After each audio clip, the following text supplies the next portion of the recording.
Сәлем достар. Қазір сендерге қорыққанға қос көрінеді деген ертегіні оқып беремін. Баяғыда бір кемпір немересімен бірге тұрыпты.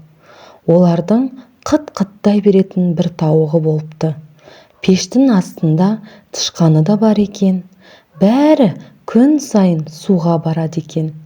Әжесінің үлкен, немересінің кішкене шелегі тауықтың қиярдың үлкендігіндей, тышқанның оймақтай ғана шелегі болыпты. Әжесі суды құдықтан тартып шығарады. Немересі астаудан алады. Тауық шалшықтан, тышқан торғай тұяғының ізіне жиналған судан алады екен. Олар шелектеріндегі суды шалп-шалп, шолп-шолп еткізіп, үнемі бір іспен кейін қайтады екен.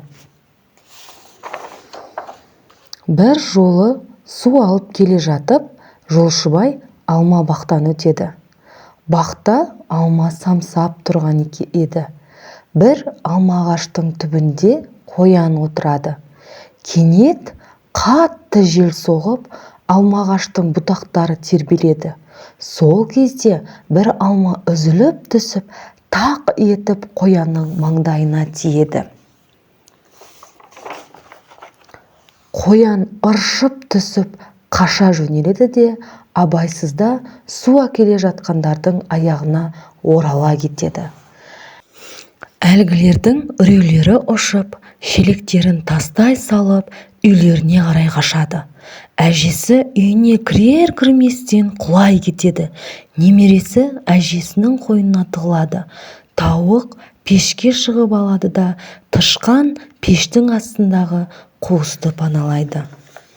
Әжесі: «Ойпырмай, бір дәу аю таптап кете жаздады», дейді ентігін баса алмай.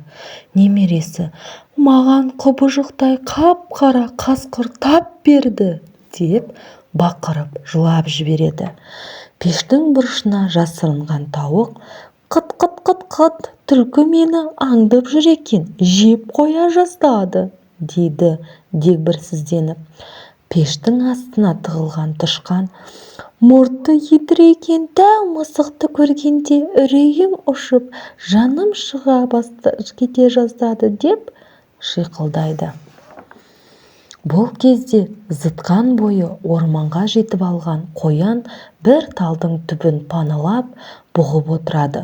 Біраздан соң жан-жағына қарап: «Өмірі бүйтіп қорқып көрмеп едім.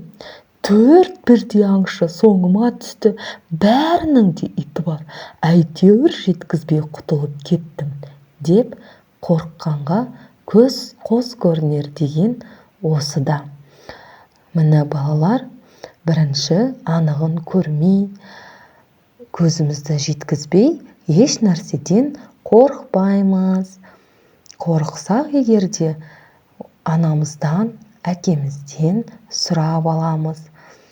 Олар барлығын біледі, түсіндіреді. Ертегі ұнаса, лайк басып, подписаться етуді ұмытпаңдар.